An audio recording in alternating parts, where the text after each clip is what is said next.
Antes de que el mundo existiera, antes de que los mares surgieran y antes de que los cimientos de los montes fuesen colocados, hubo un instante que no podía medirse en horas ni en eras. La eternidad no conocía límites, y en esa vastedad infinita surgió un resplandor que envolvía todo. Allí, en la plenitud del ser, habitaban los primeros espíritus creados, seres encendidos con fuego puro, conocidos más tarde como ángeles. Entre ellos destacaba uno cuyo brillo capturaba toda mirada: Lucero, El Ben Shahar, el llamado Hijo de la Aurora. Su hermosura era descrita como algo imposible de olvidar, y su sabiduría parecía reflejo fiel del esplendor divino. Lucero caminaba entre piedras de fuego. Su voz sostenía armonías que resonaban como ríos de cristal. Era el guardián del orden celestial, protector de los tronos, modelo de perfección según las imágenes bíblicas. Pero dentro de su esplendor creció una pequeña fisura: el deseo de ser más que un reflejo, más que un servidor, más que una criatura. En su interior, la soberbia germinó silenciosa, y en la vasta eternidad donde nada estaba oculto, se elevó la más peligrosa de las comparaciones: seré semejante al Altísimo. Esa aspiración quebró el equilibrio. Los textos más antiguos insinúan que algo cambió en la armonía del cielo: un estremecimiento, un silencio, una especie de sombra que nunca antes había tenido espacio. Lucero no solo deseó elevarse, buscó para sí el poder que no le pertenecía. El orgullo lo transformó, corrompiendo la belleza que lo rodeaba. La luz que antes emanaba de su presencia comenzó a distorsionarse hasta convertirse en altivez, y su sabiduría se torció en astucia. Cuando la rebelión interna se convirtió en decisión, otros espíritus lo siguieron. Se habla de una tercera parte de los ángeles, arrastrados por su arrogancia y sus promesas de un reino nuevo, donde el Creador no sería reconocido. Esta insurrección provocó un estallido sin sonido, una ruptura que los textos poéticos describen como una caída, no un descenso físico, sino un desplome espiritual desde el fulgor a la oscuridad. Lucero dejó de ser Lucero, pasó a ser conocido como Satán, el adversario, el acusador, el que se levanta contra la voluntad divina. La expulsión del cielo marcó el inicio de un espacio que hasta entonces no existía, un territorio de separación absoluta de la presencia. No era un lugar físico, sino un estado, una dimensión nacida del rechazo. Este sería más tarde llamado Sheol, el sitio de silencio, el abismo desconocido donde iban las sombras. En un principio, el Sheol no era un espacio de castigo ardiente, simplemente era la morada fría de los muertos, un lugar sin luz, donde los espíritus no alababan ni maldecían, un reino de quietud absoluta. Pero el destino de Satán y de los ángeles caídos no era el Sheol. Su condena fue más profunda, más definitiva. Se les destinó a un lugar aún sin nombre, descrito como prisiones de oscuridad, un abismo sin fondo, el Tártaro, donde aguardaban el juicio final. No obstante, su caída no los dejó inactivos. En su odio y resentimiento se convirtieron en sombras que recorrían la creación, buscando desviar, acusar y destruir lo que Dios había declarado bueno. Fue entonces cuando se formó el concepto de infierno como tormento. No surgió de la nada. Fue el resultado del choque entre lo sagrado y lo profanado. Cuando la presencia divina tocaba aquello que se había corrompido sin posibilidad de retorno, ese contacto se convertía en dolor, en fuego que no consumía, pero que quemaba sin cesar. Ese fuego eterno nacido de la pureza divina se convertiría más tarde en lo que los profetas llamarían Gehenna. La primera imagen concreta del infierno aparece cuando los humanos comienzan a comprender la naturaleza moral del universo. Para ellos el Sheol era simplemente la tumba extendida más allá de la carne. Pero con el tiempo, los profetas vislumbraron otra realidad, que el destino después de la muerte no era igual para justos e injustos. Algunos verían luz, otros entrarían en un lugar de vergüenza y desolación. En las visiones apocalípticas, el infierno toma forma como un valle ardiente. No un valle cualquiera, sino el valle de Ginón, al sur de Jerusalén, donde antiguamente se ofrecían sacrificios de fuego a dioses extraños. Ese lugar se convirtió en la metáfora real, visible y terrenal, de lo que sería la condenación eterna. Cuando Jesús habla de Gehenna, los oyentes entendían que no se refería solo a un sitio físico, sino a la representación última del juicio. Un fuego inextinguible, un gusano que no muere, un eco de lamentos imposibles de silenciar. El diablo, mientras tanto, adoptó nuevos rostros. En el Edén aparece como serpiente, no un reptil natural, sino un símbolo inteligente, astuto, con voz capaz de torcer el significado de las palabras divinas. Su propósito no fue forzar ni destruir de golpe, sino sembrar duda. La serpiente ofreció una visión diferente de la realidad. No moriréis, sino que seréis como dioses. Ese susurro marcó para la humanidad el primer paso hacia la separación. Con el paso de los siglos, Satán dejó de ser solamente la serpiente. En los libros poéticos es el acusador que aparece en el cielo exigiendo permiso para poner a prueba a los humanos. En los profetas es un enemigo espiritual, un rey soberbio animando naciones corruptas. En los textos tardíos se convierte en dragón, bestia antigua que se enfrenta a Miguel y es arrojada nuevamente a la tierra. A medida que la historia avanza, el infierno también se transforma. Ya no es solo Sheol, ni Gehenna, sino el lago de fuego, la prisión final preparada para el diablo y sus ángeles. No un fuego común, sino una llama eterna cuya esencia no es destrucción, sino separación perpetua. Un estado donde la presencia de Dios no ilumina, ni consuela, sino que quema como verdad insoportable. Esta es la historia antes de que la humanidad comprenda su papel en ella. Es la historia del nacimiento de la sombra, del surgimiento de un adversario y de la configuración del lugar donde la justicia eterna se manifestará el último día. Lo que sigue es la exploración profunda de cada etapa, la intervención del diablo en la historia humana, la evolución del concepto del infierno en el pensamiento bíblico y la lucha espiritual que atraviesa generaciones. Cuando la humanidad abrió los ojos por primera vez, el mundo todavía era nuevo, virgen y silencioso.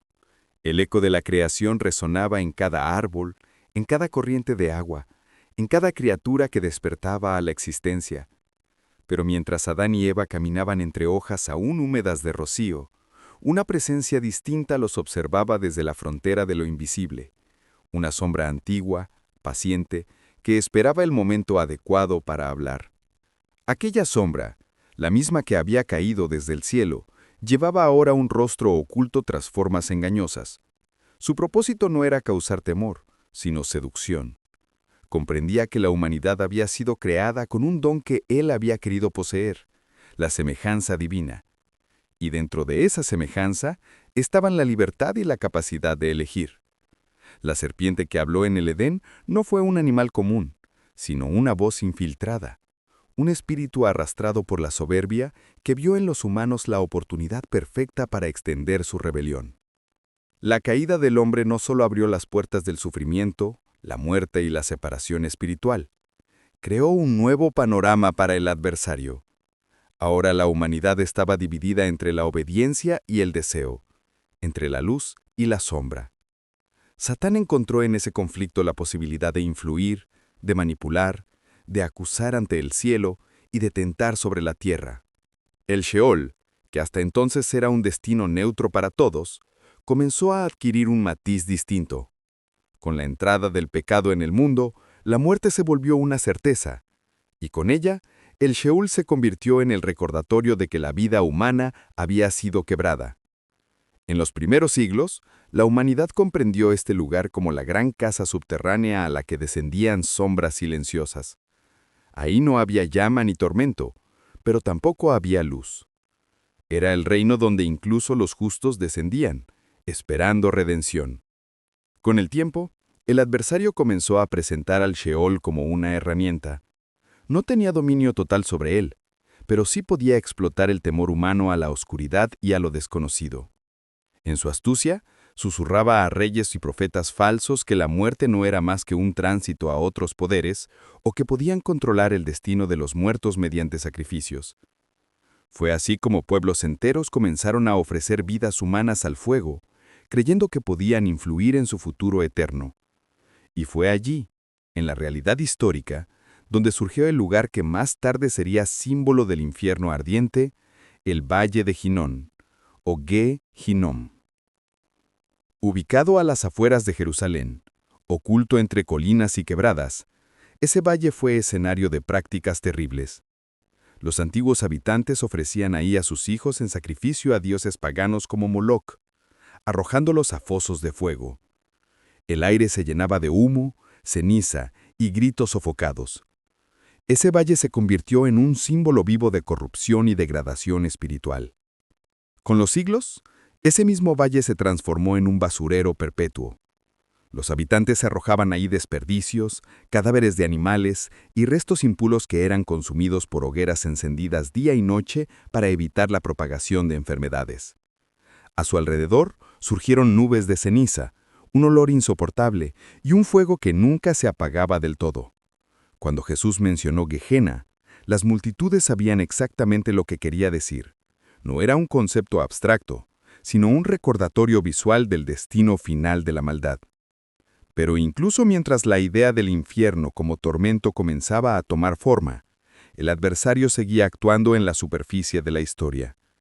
Cuando las civilizaciones crecieron, él sembró entre los reyes la ambición de poder absoluto. Inspiró guerras, crueldades y derramamientos de sangre que más tarde serían registrados en los libros históricos y proféticos. Los profetas, guiados por visiones, veían más allá de la violencia humana.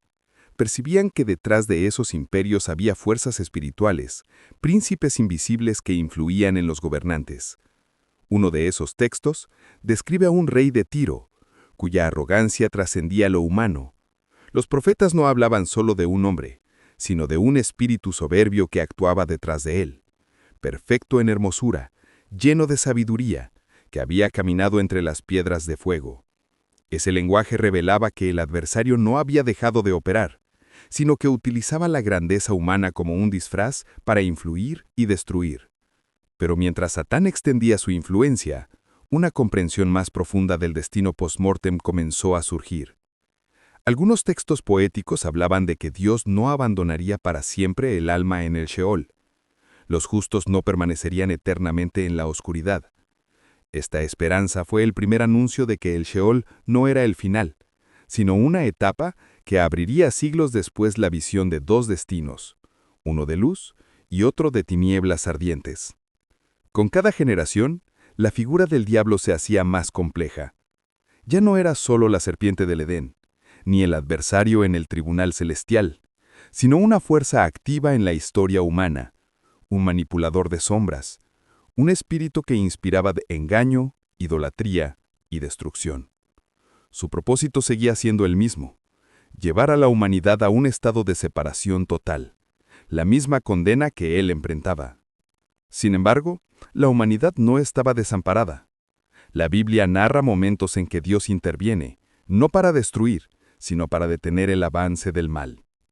Una de esas intervenciones ocurrió cuando pueblos enteros comenzaron a recurrir a brujos, adivinos y espíritus ligados al Sheol. La prohibición divina contra estas prácticas no era un simple mandato cultural, sino un mensaje claro de que esas puertas eran accesos peligrosos hacia influencias espirituales que podían esclavizar. El infierno, tal como sería comprendido siglos después, comenzaba a delinearse no solo como un lugar físico o espiritual, sino como una consecuencia inevitable de rechazar la luz. Los justos serían separados de los injustos, no por favoritismo, sino por naturaleza. La luz no podía coexistir con la sombra eterna. En narraciones más tardías, especialmente en los escritos apocalípticos, la figura del infierno se vuelve más explícita. Aparece la idea del abismo, descrito como un pozo profundo cuya entrada está sellada por una fuerza divina. Ahí serán encerrados los seres que sembraron terror en la tierra durante los tiempos finales. Este abismo no es el Sheol ni Gehenna, sino una prisión intermedia que prepara el camino al juicio definitivo. De esta manera, la historia bíblica va construyendo lentamente un mapa espiritual. Sheol, morada oscura de los muertos. Gehenna, símbolo terrenal y luego espiritual del castigo ardiente. Abismo, prisión para seres espirituales malignos, lago de fuego, destino final del diablo y de quienes siguieron su rebelión. Pero la historia aún no estaba lejos de concluir. Satán no aceptó su derrota inicial. Aún sabiendo que su final estaba escrito, decidió extender su rebelión a cada rincón del mundo. Su mayor arma no serían ya las visiones de poder, sino la mentira, la acusación y la tentación. La Biblia diría más tarde que él anda como león rugiente buscando a quien devorar, una metáfora de su constante acecho. Lo que sigue en esta historia es el desarrollo de esa lucha, cómo el adversario se infiltra en reinos, cómo desafía a figuras espirituales, cómo intenta destruir la línea de promesa que culminará en la figura central de la redención y cómo la comprensión del infierno toma su forma final. Con el paso de los siglos, el conflicto entre la luz y la sombra comenzó a manifestarse no solo en decisiones humanas, sino también en episodios espirituales que pocos podían comprender. Las Escrituras hablan de escenas donde lo visible y lo invisible se rozan, revelando que la historia no era únicamente una sucesión de eventos humanos, sino un escenario donde potencias antiguas actuaban sin descanso. Uno de los primeros relatos que revelan este conflicto se encuentra en los tiempos de Job. Allí se presenta a Satán en un rol que, a primera vista, parece extraño. Aparece en medio de los hijos de Dios, los seres celestiales que se presentan ante el Creador. Su figura es la de un acusador, y su propósito es poner a prueba la fidelidad del hombre. Su estrategia revela una profunda verdad sobre su naturaleza.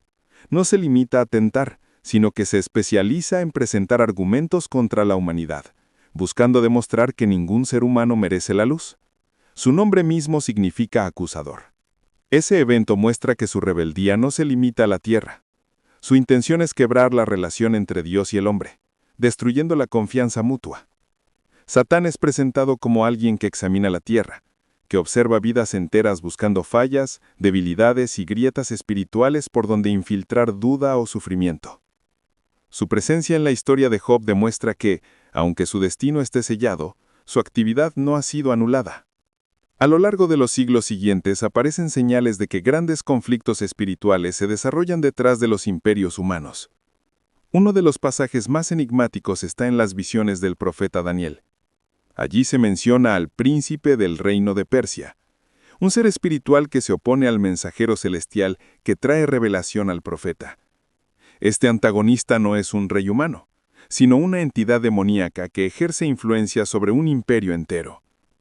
La descripción muestra una estructura espiritual, reinos de tinieblas que dominan territorios, manipulando reyes y alentando guerras, injusticias y opresión. En esa misma visión aparece Miguel, uno de los príncipes celestiales quien lucha contra estas fuerzas para abrir paso al mensaje divino. Esta escena deja claro que los imperios terrenos eran sombras de conflictos mayores. La humanidad veía ejércitos y coronas, Dios veía principados, potestades y fuerzas invisibles que buscaban moldear la historia hacia la oscuridad. En este contexto, la figura del infierno continuó evolucionando.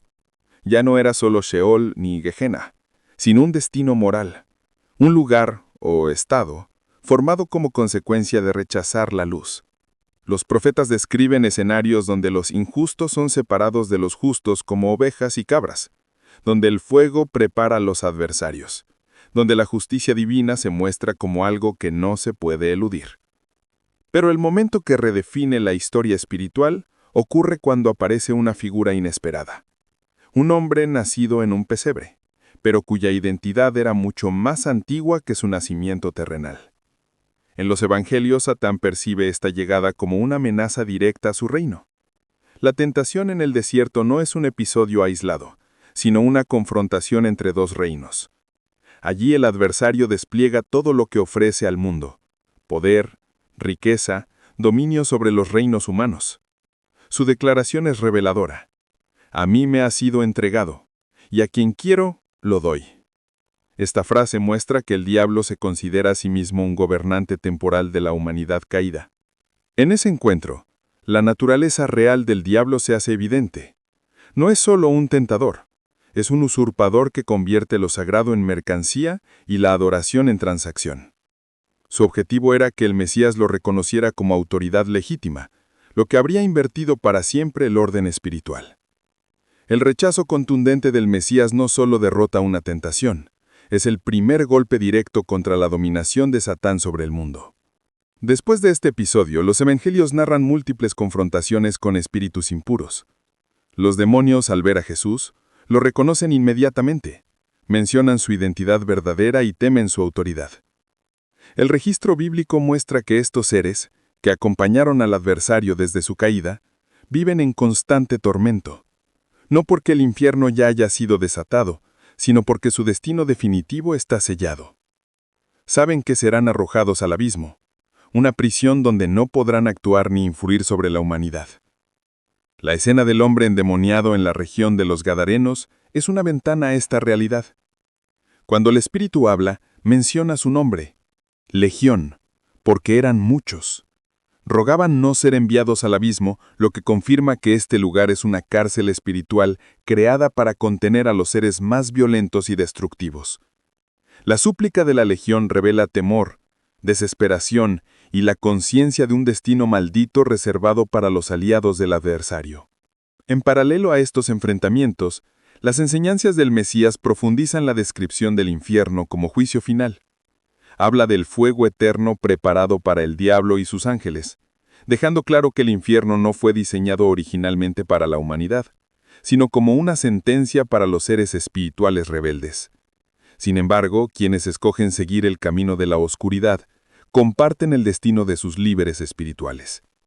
Pero la batalla espiritual no termina con los evangelios. Los escritos apostólicos revelan un conflicto continuo. Pablo describe al diablo como el Dios de este mundo, un título que indica su influencia persistente en los sistemas humanos. También lo llama príncipe de la potestad del aire, sugiriendo que su dominio opera en un ámbito intangible pero real, donde se mueven ideas, engaños, ideologías y pensamientos que desvían al ser humano de la verdad. Pedro lo describe como un león rugiente, no por su fuerza invencible, sino por su persistencia y acecho constante. Santiago lo muestra como alguien que huye del que resiste firmemente. Juan lo presenta como el padre de la mentira, revelando su arma principal: distorsionar, confundir, engañar, manipular. Mientras tanto, la comprensión del destino final se vuelve más clara. Se introduce el concepto del juicio final, en donde todas las acciones, pensamientos y decisiones serán expuestas. En esa cena última, la separación entre luz y sombra será definitiva. Los justos heredarán la vida eterna, mientras que los injustos serán enviados al lugar donde el fuego no se apaga y el gusano no muere. Esta metáfora hace referencia al Valle de Ginón, pero su significado es espiritual, no geográfico. El lago de fuego aparece como la forma final del infierno. En el Apocalipsis se describe como un lugar donde la muerte y el Hades, otro nombre para el Sheol, serán arrojados, significando que ya no existirán. El lago de fuego es el destino donde las fuerzas de la oscuridad, incluida la bestia, el falso profeta y finalmente el diablo, serán arrojados. Es la condena final y definitiva, sin retorno. La derrota del adversario se describe con simbolismo vívido. El dragón es encadenado y arrojado al abismo por 1000 años, un periodo simbólico que representa la limitación total de su influencia. Más tarde será liberado brevemente para una última rebelión, demostrando que aun cuando se le da una oportunidad final, su naturaleza no cambia. Su destino termina sellado cuando es lanzado al lago de fuego, donde será atormentado día y noche por la eternidad. Esta parte de la historia revela un aspecto crucial. El infierno no es solo un castigo, sino una consecuencia inevitable de existir eternamente sin la presencia divina. La presencia de Dios es vida. Su ausencia total es muerte eterna.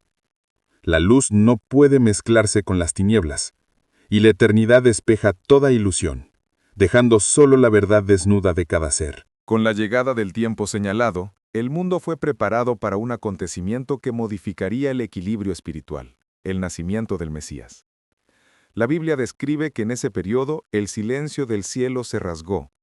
Ángeles anunciaron mensajes, profetas despertaron y señales comenzaron a manifestarse. Lo que muchos no veían era que, en la sombra, el adversario también estaba observando, perturbado por la claridad de aquella luz que emergía en Belén. El nacimiento del Mesías no fue un evento aislado, fue el inicio de un ataque directo contra el reino oscuro. Satán comprendió que, si aquel niño llegaba a cumplir su misión, su dominio sobre la muerte sería destruido. Por eso, desde el comienzo, trató de eliminarlo. La matanza de los inocentes bajo Herodes no fue solo la paranoia de un rey mortal, fue la influencia del adversario actuando en su mente, intentando apagar la luz antes de que brillara plenamente. Sin embargo, la protección divina impidió que su propósito se cumpliera. El Mesías creció lejos del ruido, en una región humilde, esperando el tiempo de revelarse. Durante años el adversario observó desde lejos, midiendo cada paso, esperando el momento adecuado para confrontarlo. Ese momento llegó cuando Jesús, antes de iniciar su misión pública, fue llevado al desierto. Allí, Satán apareció no con cuernos ni sombras monstruosas, sino con apariencia de luz disfrazada. Su arma más poderosa no era la fuerza, sino la mentira. Primero atacó la identidad, si eres hijo de Dios. Luego la necesidad, convierte estas piedras en pan. Después la confianza, tírate del templo y demuestra tu poder. Y finalmente el orgullo, te daré todos los reinos del mundo si me adoras. Cada tentación era una invitación a desviarse del camino. Cada oferta buscaba reproducir la antigua soberbia que lo había destruido a él mismo. Pero por primera vez en la historia, el adversario encontró a alguien que no se inclinaba ante su engaño. Jesús no respondió con fuerza sino con verdad, y cada verdad debilitaba la ilusión de Satán, hasta que finalmente tuvo que retirarse, esperando un momento más oportuno. Ese momento no tardaría. A lo largo del ministerio del Mesías, los demonios reaccionaron con temor. En numerosas escenas, espíritus impuros gritaban, «Has venido a destruirnos antes del tiempo». Esas palabras revelaban algo clave. El infierno final aún no se había manifestado, pero ellos sabían que su destino sería el lago de fuego. Ese lugar no había sido creado para los humanos, sino para el diablo y sus ángeles. Sin embargo, quienes eligieran la oscuridad, la mentira o la maldad absoluta, compartirían su destino. Cuando Jesús sanaba, liberaba o enseñaba, estaba desmontando el reino de Satán pieza por pieza. Cada exorcismo era una derrota pública. Cada parábola revelaba verdades ocultas. Cada enseñanza iluminaba las sombras en las que el adversario se movía. La confrontación alcanzó su clímax en la última cena, cuando se afirma que Satanás entró en Judas. No poseyó su cuerpo por la fuerza, sino que aprovechó la grieta abierta por la ambición y la decepción. La traición llevó al arresto, y el arresto a la crucifixión. Para el adversario, ese momento fue una aparente victoria. Por siglos había temido que el Mesías destruyera su autoridad sobre la muerte, pero cuando lo vio agonizar en el madero, creyó que había triunfado. Lo que no entendió fue que la muerte no era una derrota, sino una puerta. Porque cuando el cuerpo del Mesías fue colocado en la tumba, su espíritu descendió al reino de la muerte. Esta parte de la narrativa bíblica mencionada en antiguas confesiones y visiones sostiene que Jesús bajó al Sheol, no como prisionero, sino como conquistador. Entró en la sombra profunda donde las almas esperaban, y allí proclamó libertad. La luz que llevaba abrió grietas en la oscuridad ancestral, iluminando incluso los rincones más ocultos. El Sheol, que por milenios había mantenido silencios eternos, escuchó por primera vez una proclamación de victoria. Aquellos que habían muerto con esperanza fueron liberados, y la sombra perdió parte de su poder. El diablo, que tenía el dominio de la muerte, vio cómo ese dominio era arrebatado. Nunca antes la luz había penetrado tan profundamente en el reino oscuro. Cuando Jesús resucitó, el impacto espiritual fue devastador para el adversario. La muerte ya no era una prisión definitiva, había sido transformada en un tránsito. El Seol ya no era el destino final. La puerta hacia la vida eterna había sido abierta. Y Satán, una vez dueño del temor humano, quedó reducido a enemigo vencido, aunque todavía poderoso en su desesperación. Desde ese momento, el infierno asumió una nueva dimensión. Ya no era solo un lugar de sombras o un valle ardiente simbólico. Ahora se vislumbraba el lago de fuego, un destino definitivo preparado al final de los tiempos. La resurrección del Mesías fue el anuncio de que, en el futuro, la sombra sería arrojada allí sin posibilidad de escapar. El adversario, sabiendo esto, redobló sus ataques contra la humanidad, sabiendo que su tiempo era corto. El tiempo, tal como lo conoce la humanidad, se aproxima a su fin cuando los textos proféticos describen una etapa en la que las fuerzas espirituales ya no actuarán desde las sombras, sino abiertamente. Durante eras, el adversario había trabajado detrás de pensamientos, imperios, ambiciones y engaños. Pero en los últimos tiempos, la frontera entre lo visible y lo invisible comienza a desgarrarse. La corrupción humana y la corrupción espiritual se encuentran en el punto más alto de la historia. El libro final de las Escrituras describe este momento como una guerra cósmica. No es una batalla de espadas o lanzas, sino un conflicto entre la verdad y la mentira, entre el Cordero y la Bestia, entre la luz eterna y el príncipe de las tinieblas. Satán, ahora llamado también dragón, deja su figura velada. Su presencia se manifiesta con la crueldad que había alimentado desde su caída.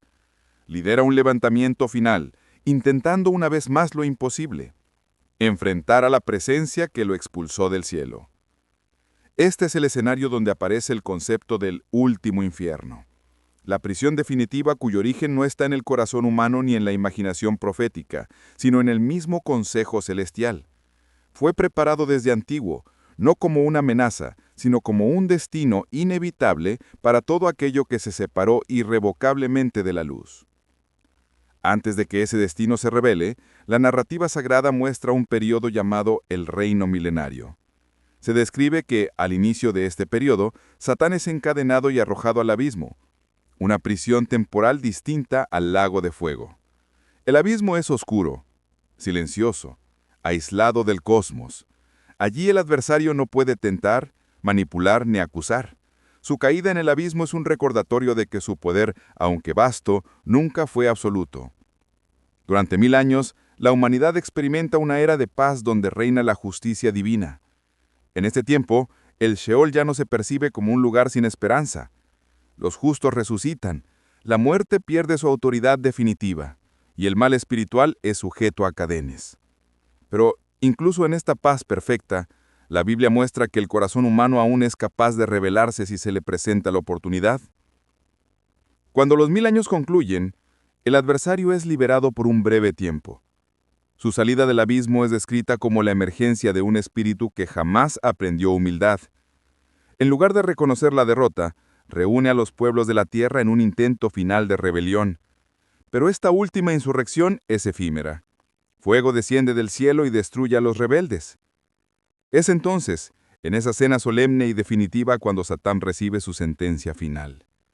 Los textos dicen que el adversario es arrojado al lago de fuego y azufre, donde ya habían sido confinadas la bestia y el falso profeta.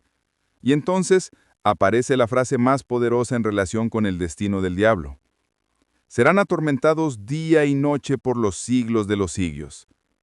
No es una destrucción inmediata, no es una desaparición.